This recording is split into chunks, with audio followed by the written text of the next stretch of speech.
Salve, salve, amiguinhos do canal Black que Viaja.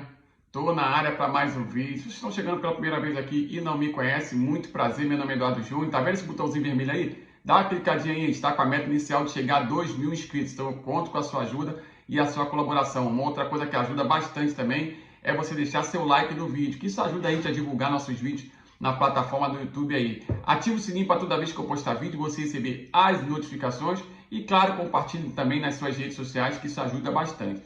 Olha que notícia legal que saiu aqui, ó. Fizeram uma pesquisa a respeito da percepção do brasileiro em viajar, né? Qual a percepção que os brasileiros têm em viajar aí pós-vacina. E olha aqui, ó, 92% dos brasileiros pretendem viajar após a vacinação. Tô ajeitando até o banco aqui, ó. Então, aí tá, eles estão falando aqui, na pesquisa foi feita com dados de relatório de setores de e-commerce no Brasil, né? E tá falando aqui, ó. Eu vou deixar o link da reportagem na descrição. Eles estão falando aqui, ó. 91,9% dos brasileiros pretendem fazer alguma viagem a lazer após a vacinação e ou fim da pandemia. Desse total, 78% pretendem viajar de avião após tomar a segunda dose da vacina ou completar a imunização, né? E aqui eles dão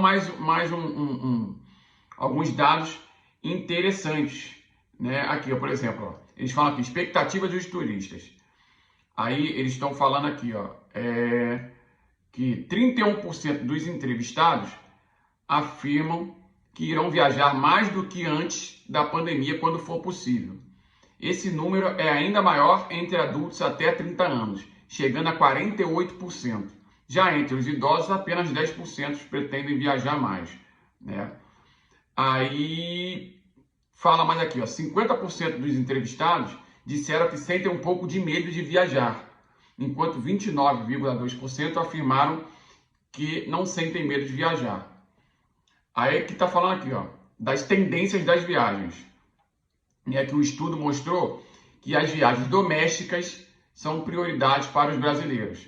Nesse sentido, o Nordeste lidera com 59,84% das viagens, seguido pelo Sul com 28,92% e o Sudeste com 25,30%.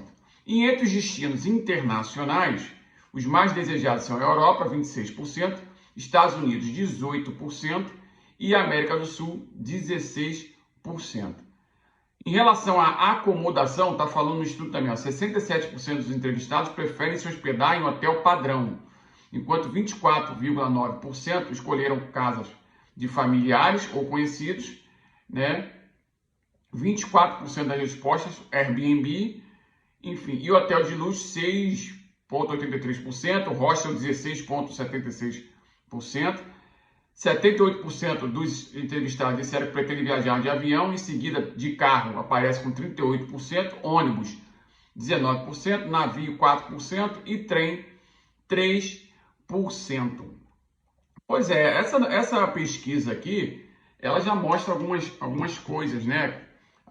Os números passam algumas impressões. Eu vou falar no nosso caso aqui em específico, porque eu estou aqui, para quem está vendo o vídeo pela primeira vez aqui, eu moro na Bahia, sou carioca, moro na Bahia, mas estou no Espírito Santo. Então eu tive que fazer essa viagem aqui para o Espírito Santo e depois eu vou para o Rio, mas não foi uma viagem planejada a lazer, foi uma viagem para solucionar alguns probleminhas aí que eu não poderia deixar de fazer a viagem. E mesmo assim, eu só deixei para fazer essa viagem após completar o ciclo, né, de imunização. Então eu já tomei as 2 doses da Pfizer, né? A Grazi já tomou a da Janssen, que é uma dose só, e só a partir daí que eu fiz essa viagem para solucionar esses problemas.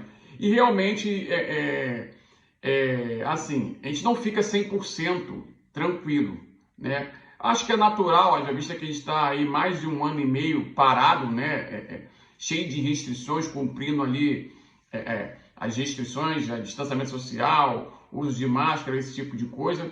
No início foi bem pior, né? Porque a gente estava lidando com um desconhecido, mas com o passar do tempo, a gente estudando, né? E acompanhando as notícias, né, da área da ciência aí em relação à Covid, a gente vai se adaptando, né? A gente vai se adaptando.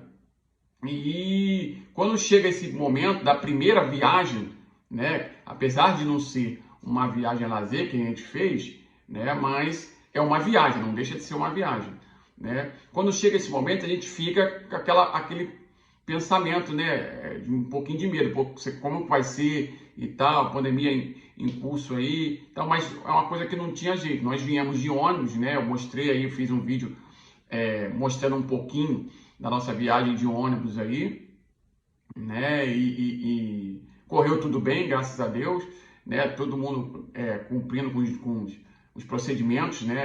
Adotados aí, de distanciamento social fora do ônibus, né? O ônibus colocou um pote de álcool gel na entrada, todo mundo é obrigado a passar álcool gel, enfim, estão cumprindo os protocolos direitinho, né?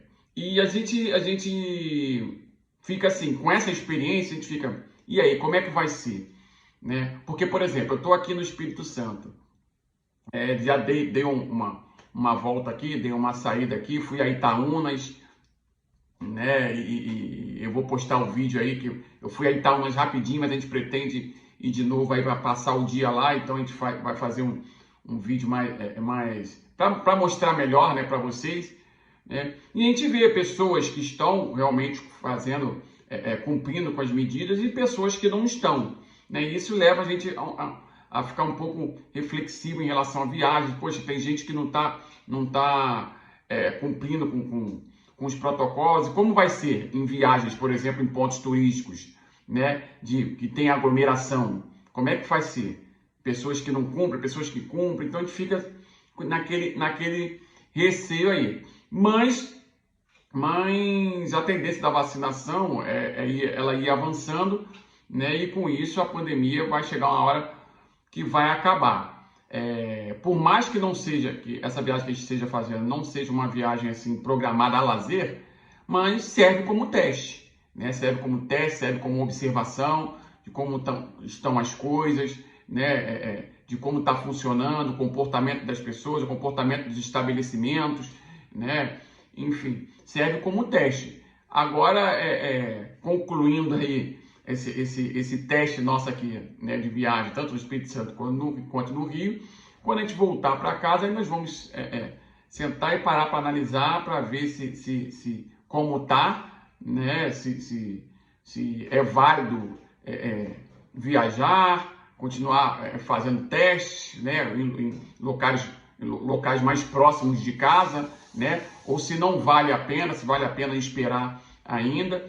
Obviamente que eu já vou adiantando aqui, e vai ser provavelmente eu não vá fazer viagens durante esse período aí, mesmo depois desse teste aí. Por que eu estou falando isso? Porque eu estou no meio de um planejamento do mochilão pela Ásia, né? Então eu não posso ficar desviando recursos, né, do planejamento para outras viagens, até porque o dólar está bastante caro, está 5,30 e pouco, se eu não me engano. Então, como a gente não é rico, né, a gente tem que abrir mão de algumas coisas para fazer outras, não tem como a gente ficar desviando do nosso foco, né? O nosso foco nesse momento é o mochilão pelo Sudeste Asiático. Então, ficar desviando os recursos para outros fins não é o caso, porque vai atingir nossa viagem do mochilão aí, até porque o planejamento financeiro segue em frente. A gente tem uma meta, né, que eu estipulei aí de dólar para comprar, tem algumas coisas para comprar para o mochilão também. Então, assim, não tem como eu falei, ficar desviando recursos. Agora, claro que a gente vai ficar monitorando. Tem muita promoção surgindo, seja de passagem aérea, seja de pacote. E se dentro da meta que eu estipulei aí, mensal, para o planejamento financeiro do mochilão do Sudeste Asiático, couber uma viagem de repente que esteja numa promoção aí bastante atrativa, a gente pode, quem sabe, pensar aí na possibilidade. Mas já estou adiantando que, a priori, a gente está fazendo esse teste aqui, mas nós vamos seguir com o nosso foco no mochilão no Sudeste Asiático, né? E que é o mais certo a fazer, né? Eu acho que é o mais certo a fazer, porque o planejamento já tá em andamento, e como eu falei para vocês, o dólar tá caro, então tá complicado, mas nós vamos conseguir, tá tudo indo bem, né? Tá tudo indo tranquilo, né? E vamos conseguir. Então essa é a nossa percepção, essa é a nossa percepção. A gente está observando, né? Tem pessoas que estão cumprindo a risca, tem pessoas que não estão cumprindo. Os estabelecimentos comerciais, alguns estão cumprindo, outros também não estão cumprindo, estão permitindo aglomeração. Então isso traz um pouco de desconfiança aí, um pouco de receio para poder a gente se engajar de cabeça, se jogar em viagens durante esse período aí. Eu acho que a gente vai continuar com o pé no freio, aí apesar desse teste que está nos mostrando alguma coisa, a gente vai manter o pé no freio aí, esperando, aguardando por dias melhores. E vocês, estão confiantes para viajar mesmo depois de vacinados? Comenta aí embaixo, vamos debater. Essa questão da vacinação é importante, é uma proteção a mais, mas aqui continua a mesma coisa, no nosso caso aqui, álcool gel, máscara, distanciamento social e a vacinação, que é uma proteção a mais. E vocês, estão confiantes em viajar depois da vacinação? Comenta aí embaixo, quero saber a opinião de vocês. Esse foi o vídeo de hoje, espero que vocês tenham gostado. Se vocês gostaram, peço mais uma vez que se inscreva no canal, deixe seu like no vídeo, ative o sininho para toda vez que eu postar vídeo você receber as notificações. Vai passar na tela nossas redes sociais, se inscreve lá para a gente bater um papo. Um abraço e até o próximo vídeo. Valeu!